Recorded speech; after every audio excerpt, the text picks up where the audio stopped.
Hey, so welcome to this video. It has actually been requested. I know I got a couple new subscribers when I posted the original video of moving out of my house and moving into my car, so I'm going to explain a bit more about living in my car and give you a bit of a tour, so to say. So here we go. So the car that I have is a Hyundai Santa Fe. It is absolutely nothing special. I haven't built anything out for it to live in. I've just sort of changed what's inside to make it sleepable. I currently have it set up in day mode, and then I will switch it into night mode, but we'll just go through a couple things from the outside. So as you can see on this side here, this is their sleeping stuff. I have 2 pillows, a blanket, a sleeping bag. The blanket is actually not for sleeping. I use it to block off the front of the car at night, but that's where it is. And then this side here with the 2 seats down is where I sleep. Then all of my stuff, as you can see, is on this side of the car. So first and most obvious is this food bin right here and a cooler. This is where I keep all of my food. Right now there's not a ton of good stuff in there, but I am sleeping half the time at my dad's place right now because I'm helping him at his store on the weekends. So that's where I am right now. I'm parked out in front of his house, but this is where I keep food. Anything that I need, in quotes, refrigerated goes in the cooler to keep it a little cooler. And any dry goods are in the bin right there. Moving into the bin behind it, this is my clothing bin. Pretty self-explanatory in here, honestly. My toiletries bag is in here right now. Sometimes it's up front. This is smaller items, socks and stuff. This is my laundry bag. And then underneath all of that, I keep my clothes. So a pile for shirts right here and a pile for pants and stuff like that. I also keep this camping chair here, and behind there is also my trekking poles for hiking. If I move stuff around, it kind of falls, but that's where I keep those items. And then behind here as well, I have, first of all, right now a bag of cereal, but I also keep shoes and a couple of the bigger food items like a jar of peanut butter back there. Coming around to the passenger side of the car in the back is where I keep a lot of other things. The bottom here looks crazy and unorganized, but I promise I know where everything is. That is where I keep, again, a couple extra things that don't really fit in the food bin. Water bottles, my technology bag, paper towel roll, stuff like that. Stuff that I don't need to access necessarily all the time, but is pretty accessible if I need to. And then here's where most of the easily accessible stuff is. Obviously you can see skateboard, always need that around. And then we have in here stuff like books, journal, some extra tech stuff like a phone charger, a little face towel, and other stuff that I use at night, and then of course some tissues close by. So now I'm going to set up the car into night mode so you guys can take a look at how that looks. So this part's definitely going to be a little harder to film, but I will do my best. So the only thing that you should notice from the outside is on the back window here, I have these screens. They're basically just a stretchy net material that goes all the way around the entire door. So if you open it, you can see that there's half of it on the inside, half of it on the outside.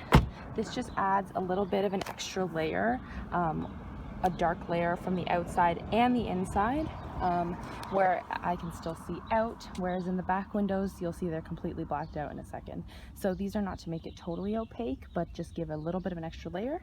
And also because they're a net material, if I roll down the window, it's still covered, so if it's raining, the rain won't come right in, bugs won't come in, that sort of thing. I can crack the windows and not worry about it. The next item stealth-wise is that blanket I was talking about. I don't actually use it for sleeping. Well, I would if it was extra cold, but it's actually just to block the front of the car from the back of the car. So this is a view from the back seat. I basically just put it over top of the headrest of the front seat, and it drapes down just like a curtain, covering up the front of the car from the back of the car. So if you look from the front, obviously you can see it, but you can't see into the back of the car, which is exactly the point. Also, just a fun little quick tour of the front. I've got my dream catcher in the front. I've had this on my bed for years and years and years, and I felt like it should come with us. I have a little houseplant. His name is Timothy, and up here is where I charge external batteries for at night, because obviously I can't have the car running at night. And normally in the front seat would be my guitar, but it's currently inside my dad's house, so my backpack's just up here right now. Next item, stealth-wise, are my boards in the back. I have taken Bristol boards and cut them out to match the sizes of the 3 back windows, the trunk and the 2 sides. So they're really easy. They literally just slide in and out. This side one is a triangle shape, so I cut out a triangle and it just slides right in there. The back one is getting a little warped, so I'm gonna maybe have to come up with another solution for that. But again, it's not meant to block out all the light. It's simply to block out anybody seeing in from the back. So if we went to the back, you won't be able to see because it's sunny, but if we did go to the back, you'd see that you cannot see inside the car at all. So the last and arguably most important part of the car is the bed. So this is my sleeping bag right here.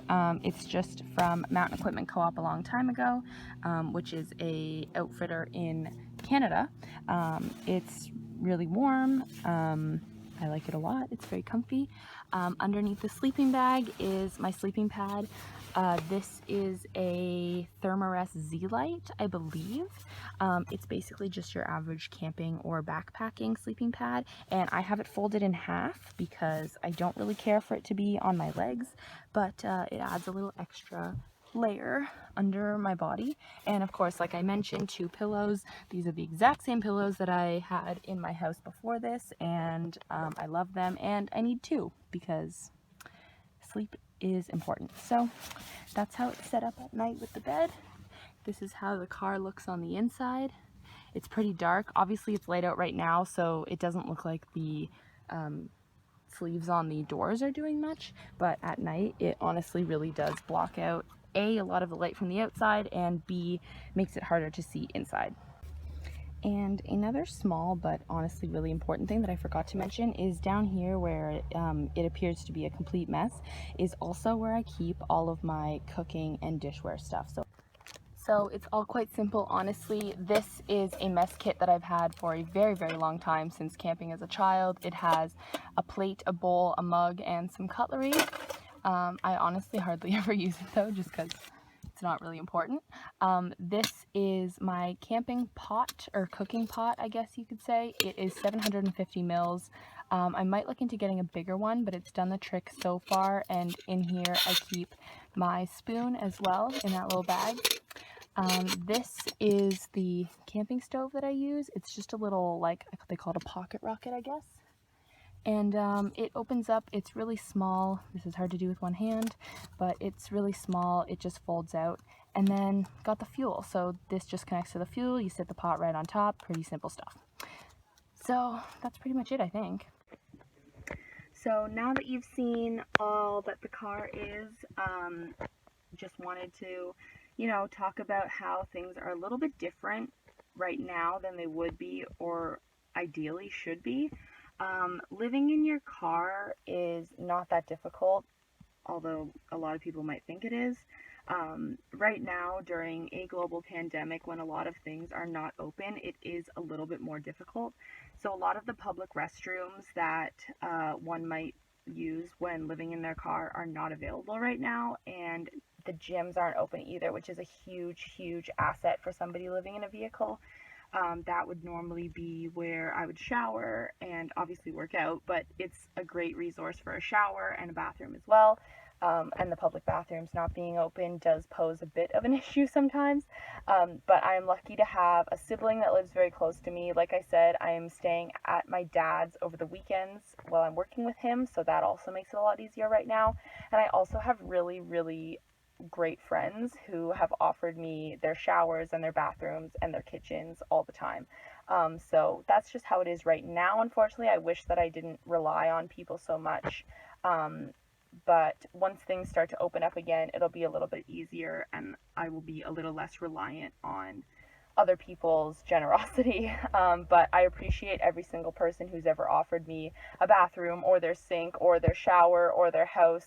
I've had so many people on some of the colder nights offer me to stay, and I actually did stay at my sister's house and my friend's house for 2 nights. So yeah, on a higher note, it's been really, really fun.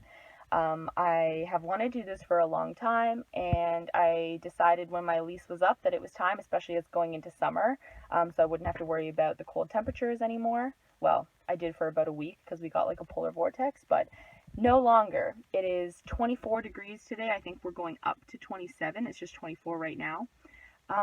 So yeah, that is a tour of the car. If there's anything that I've forgotten that anyone who requested the video or followed me for wanted to know, feel free to leave it in the comments. Oh, I feel like a real YouTuber saying that. Yeah, any questions, leave it in the comments. And yeah, that's about it for today. Me and the car are going to put it back into day mode and then head to work. So, alrighty, enjoy the rest of your day.